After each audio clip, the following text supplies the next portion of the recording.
All right, welcome back into McManus and for Johnny Marks and Darren Dalton, talking baseball with Dutch. We'll return next week. I got you until 9 o'clock, and we're talking, of course, at the All-Star break about the Phillies and more specifically about Cole Hamels, who seems to be getting in more and more conversations as we approach the July 31st trade deadline. And so why not talk to a fellow left-handed stud of a pitcher, a 10-time All-Star, a 2-time Cy Young Award winner, World Series MVP. Mr. Tom Glavine joins us on the Safe Auto Hotline. How you doing, Tom? I'm good. How are you? Doing very well, thank you. And, of course, you're behind the Club Diamond Nation, a very unique thing that you have going on, which we'll get to in just a second. But just first thoughts when you hear Cole Hamels potentially leaving the Phillies organization.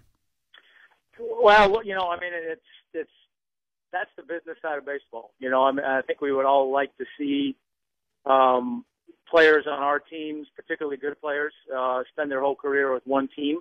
That's obviously getting less and less of a likelihood in this day and age, the way baseball is structured now. But, having said that, I think there still has to be a lot of pieces that fall into place for the Phillies to be willing to not only think about that, but ultimately pull the trigger on doing a deal. I mean, obviously the Phillies are not having the kind of year they want to have this year for any number of reasons.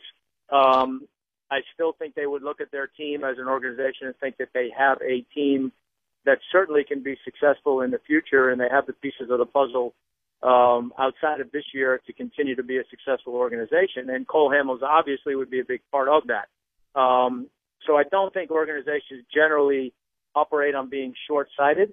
But again, having said that, part of it too is going to have to be, they're going to have to look at Cole and decide whether or not they think they can sign him when the season is over. And if that's a bigger part of the equation as well, then, for a lot of teams, it's, hey, get something for him now rather than let him walk away as a free agent. But again, having said all that, I don't know if there are any teams out there that have a package that would be good enough to land a Cole Hamels, because it's going to take a lot to land him. Sure, and I would imagine that there's conflicting emotions too, Tom, when you get to this point as a player, because in baseball more than anything, and you have to go through the minor leagues, you have to go through several years of arbitration eligibility even to get to the point where you can become a free agent. Can you take us into kind of the mindset once you start getting to that point?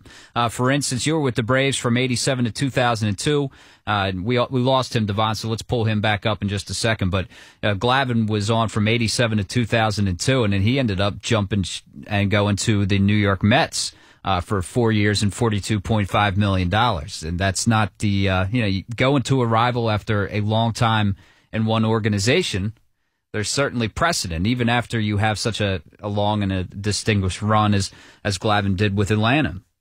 Cole certainly has the allegiance to the Phillies, but we've seen it before, especially when money comes back on. And Tommy, we got you back here, and I was just wanted to ask you about the mindset of a player approaching free agency. It takes so long to get there, and you were in a situation where you're with the Braves from 87 to 02, and then you had that opportunity, ended up going to the Mets.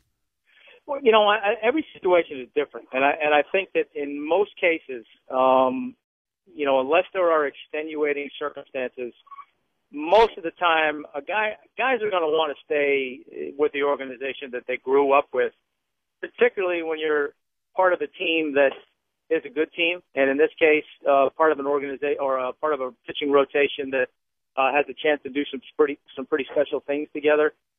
Your allegiance, by and large, is to that situation, and you want to remain a part of that situation. Now, again, having said that, there are some extenuating circumstances. Sometimes, a guy might be playing in a city that's not his hometown, and he wants the opportunity to go and play in his hometown, and it makes it easier for his family. So, all those things come into it. But by and large, most of the time, guys want to stay where they are, assuming everything's equal. And most of the time, guys are willing to take a little bit less money to do that. Now, again, as you alluded to, it takes a pretty special player to even get to the point where you not only become a free agent, but become a premier free agent. And chances are you're probably only going to get that one time in your career. And a lot of guys never get it. Very few get it two times. So look, as a player, you're looking at this situation, you're saying, okay, well, here's my opportunity, probably my one opportunity, to sign a big contract and put myself in a position where I've set myself up, so to speak, for the rest of my life. Now, again, you can argue, would he be willing to take X instead of Y to stay in Philly? I mean, all that's going to be a part of the equation, and I don't know how it's going to work out, obviously, but I know in my case, when I was a free agent, my priority was to stay in Atlanta, and I was willing to take less money to stay in Atlanta. When push came to shove, I wasn't willing to take way less money to stay in Atlanta. And when you get to a point where offers really aren't equal when you're comparing apples to apples, then it becomes a little bit more difficult. But if things are fairly equal, then I think most times guys are going to side with staying where they are because let's face it, we're creatures of habit and we like to be comfortable. Speaking with Tom Glavine, who's behind a virtual baseball and softball academy that's set to launch this summer. It's called Club Diamond Nation, and we'll get to that in just 1 second, Tom. But Cole has a couple of times in the last 2 days talked about the possibility of getting traded away and then coming back in free agency. So the Phils get their haul. They recognize that this season isn't really going anywhere, and so they trade him away, and then they bring him through the back door, essentially. And he insists that there would be no animosity, that he would just go out, and then he would be open-minded to returning. Is that possible? To take out all the other factors and recognize it as a business and then just come right back home, or is that a little far-fetched? No, I think it's possible, and again, I think that's one of those things that in this day and age that's changed a little bit in the game of baseball. Players, teams are a little bit more willing to have those conversations to say, hey, in the short term we have an opportunity to do this, but in the long term we would love to have an opportunity to talk to you at the end of the year and maintain you as a free agent when the year is over. It's kind of one of those things that it's a win-win situation, theoretically. Now, there's always the potential for there to be a bump in the road. There's always that potential that, hey, once a guy ultimately gets traded and gets to another organization, he might start thinking about some things and be maybe less apt to go back to where he was because he realizes, well, hey, maybe there's some other opportunities somewhere else. So there's always that risk once you give a guy an opportunity to move on and go experience something else that he might like something else better. But that's, certainly a risk that you run a little bit. But I think there's been more and more of that nowadays where guys they have a little conversation with their clubs, whether that's legal or not, I don't know. But they say, hey, we're going to trade you. We'd love to have the opportunity to sign you back as a free agent when the year's over. What do you think? And guys seem to be a little bit more amenable to doing that. Speaking with Tom Glavine. Tom, tell us a little bit about Club Diamond Nation, please.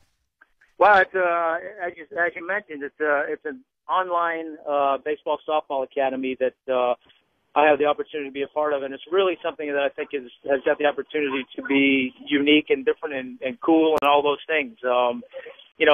There's so many baseball academies and baseball schools and things like that out there, and really nobody has tapped into that kind of an experience through the internet. And there are so many kids that we can access not only here in this country but throughout the world on the internet to teach them little things about baseball, to give them pointers about baseball. And it's a great opportunity for me to be a part of it with all the other guys, Jenny Finch, Barry Larkin, and some other folks that are a part of it. It's a great opportunity for us to reach out to kids, teach them the game of baseball, whether it's, baseball in general or more pitching-specific stuff that I've been a part of and that I've been doing. And there's a great opportunity as well for the kids to join and not only be privy to this information, but also when this thing is up and running, send videos in of themselves, whether it's pitching or hitting, and have some of us look at it and analyze it and be able to do kind of some of that online teaching as well. So it's a really unique and neat opportunity, like I said, to be able to reach a whole lot more kids than you're able to do in person. Okay, and the site launches summer 2012, so it's going to be launching real soon here, clubdiamondnation.com. And the selected charity is Cure Childhood Cancer. You can follow Tom at Tom Glavine, Tom_Glavine on Twitter as well. So it sounds like a great thing that you're putting through here, and also for a great cause. So good job by you, Tom, and thank you for taking a few minutes with us today.